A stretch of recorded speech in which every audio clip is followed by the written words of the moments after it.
The head of George Washington at Mount Rushmore was dedicated in 1930. So it's not that old.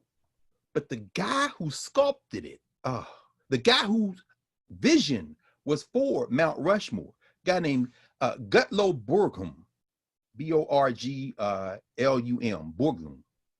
This guy, but I tell you, Mount Rushmore was designed to be a tribute to imperialism, settler colonialism, and taking the whole continent from the Native Americans. That was what was literally in his mind. In fact, there's a great book called Great White Fathers, John Taliaferro. He wrote the history. Taliaferro wrote the history of Mount Rushmore and Great White Fathers. And he says, you know, when they started this project during the Great Depression.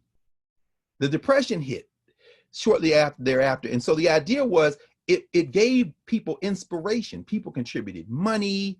People put all their little resources in. Why? Because this is going to inspire us. And Borglum was what they call a Roosevelt Republican when he started off his work. It's very interesting to see, because Borglum, you wouldn't think of like a Roosevelt Republican as necessarily being an overt racist, but here's the problem. Oh, Borglum was from Iowa. His parents were Mormons. In fact, he had his mother had a co-wife. I mean, they had a whole thing with the Mormons, and this is very interesting dude. But here's the thing about Borglum. In 1915, on the top of Stone Mountain in Georgia, they had a ceremony around Thanksgiving. Who is they? The Ku Klux Klan, who dedicated to reviving themselves, because they were founded in 1866 in Pulaski, Tennessee. What was the guy's name? It'll come to me in a minute anyway. But at any rate, they had a resurgence in the first part of the 20th century. We're talking about Woodrow Wilson, who's president, screened Birth of a Nation in the White House, as we talked about a couple of weeks ago. In 1915, they had this big ritual on top of Stone Mountain with a Bible, flaming cross, put the sword over the Bible. Yeah, we are now going to revive the Klan. They decided reviving the Klan ain't enough. We're going to create a Confederate monument in the side of this Stone Mountain. So they decide they're going to build a monument.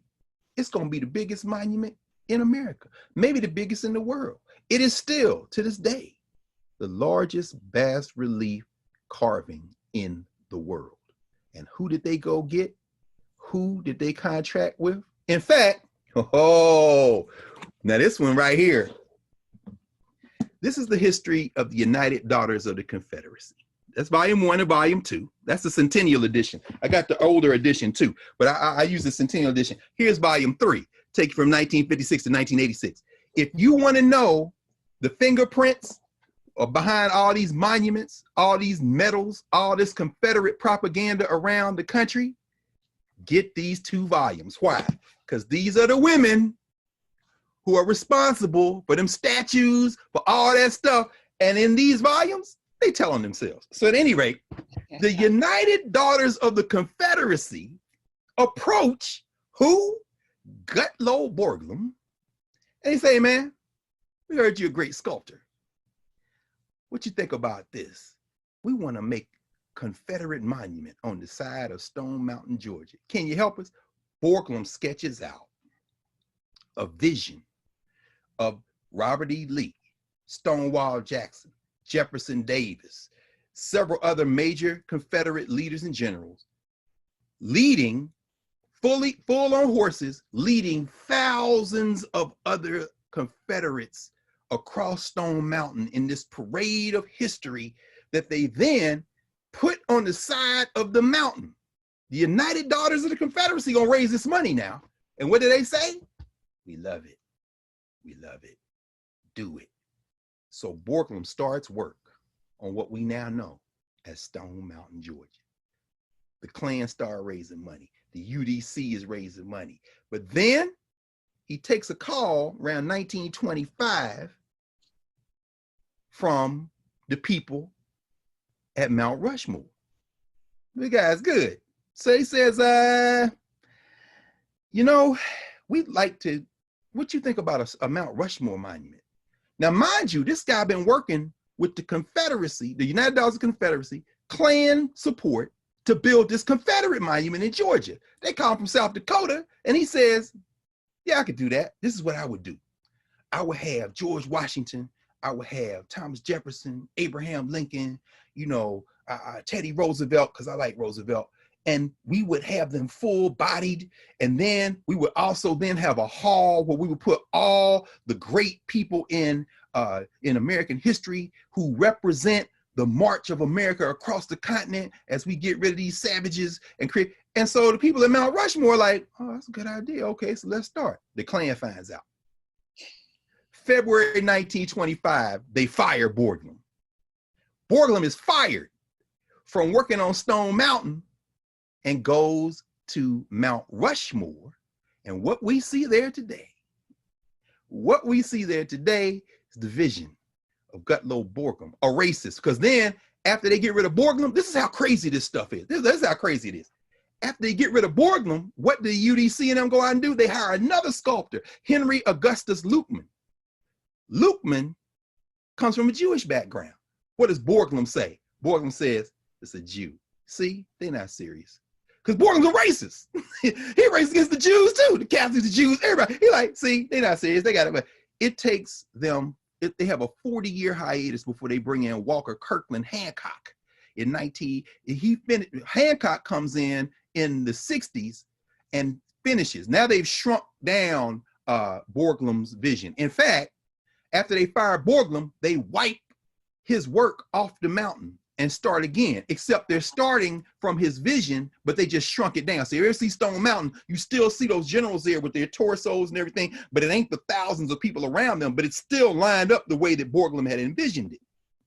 In fact, look at Stone Mountain, look at Mount Rushmore, you can get a sense of that same March of History ethos. So what they do is they wipe it, they start again, they still got his vision, but when Hancock comes in, Hancock, boy, I tell you, American history, see, this is the thing. People talk about getting rid of the Confederate flags, and they say, oh, Mississippi got rid of this is the last one, the Confederate flag. See, no. Have you ever seen the flag of Alabama? The flag of Alabama is white with the stars and bars in red. Why y'all acting like you can't see?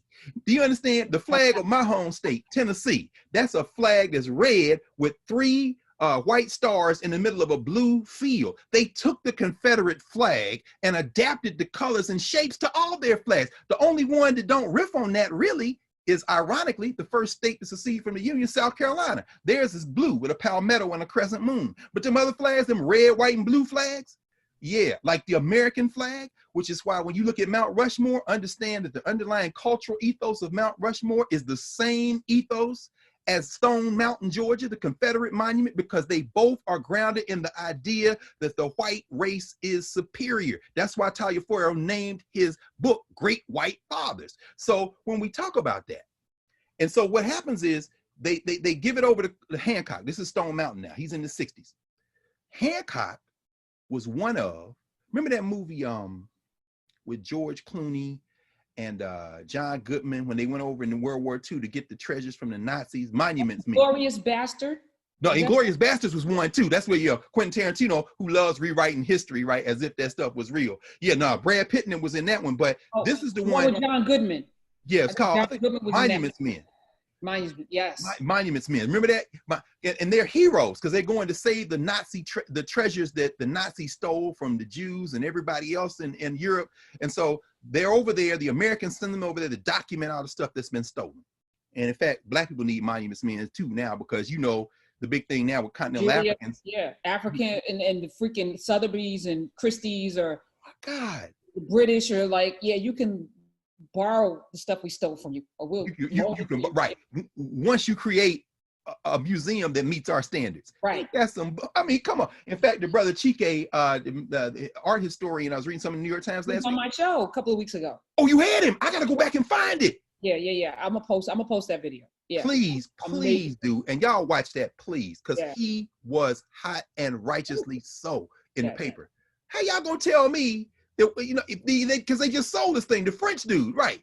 They say you stole this during the Biafran War. I'm Nigerian. Let me tell you, That's what they call the Brothers' War in Nigeria. That rips the heart of Nigerians to this day. And y'all done looted a piece of art that's sacred to Igbo people, and it's sitting up here in France, and then you put it on auction after we told y'all where it came from. Y'all talking about, well, we have no evidence that it was looted. Y'all criminals. That's exactly right. So this dude Hancock was one of the monuments men, so-called monuments men that everybody praises, who went and tallied these looted treasures in Europe.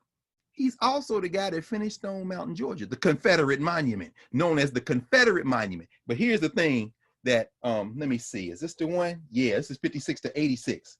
So he's there May 9th, 1970, when they dedicate Stone Mountain, Georgia, with Vice President of the United States Spiro T. Agnew as principal speaker. A Stone Mountain commemorative stamp was issued by the United States Post Office. These are Confederates. These are traitors to the United States. So Walker Hancock got the job done. And I should read one other thing, Karen. You appreciate this in New York, New Jersey, especially. Remember, I said they fired Borglum, who then went on to build now, of course, Mount Rushmore. But when they fired him, they had a lull of 4 decades trying to get the money up to finish Stone Mountain. Watch this. This is page 246, volume 2 of the United Daughters of the Confederacy's history. This chapter seems to be the proper place to which to record the astounding story of one of the most unique gifts in the history of the United Daughters of the Confederacy. 9,000 Stone Mountain Memorial $half. And this is what happens. The President General of the United Daughters of the Confederacy in 1955 opens her door at her house, and the courier delivers 5 bags of silver coins. Where did these bags come from? The mint. Well, they're memorial dollars, Stone Mountain Memorial $half. They're legitimate currency that were printed to raise money for Stone Mountain, but somebody had them for 40 years. Oh, where you had them, Karen? The gift was from Mr. Bernard Baruch of New York. Ever heard of Baruch? Baruch College. Baruch College is who's named for this guy right here. Mr. Bernard Baruch of New York, financier, big money dude, the guy for whom Baruch College is named, in memory of his mother, who in her lifetime was an honored member of the United Daughters of the Confederacy. God. Bernard Baruch is from South Carolina. Jewish family, South Carolina, racist. Let me send y'all these because in the years since they were printed, they worth a whole lot more. And I'm trying to give y'all some money to help raise money for this headquarters y'all trying to build in Richmond, Virginia. And y'all use some of that money for Stone Mountain, Georgia.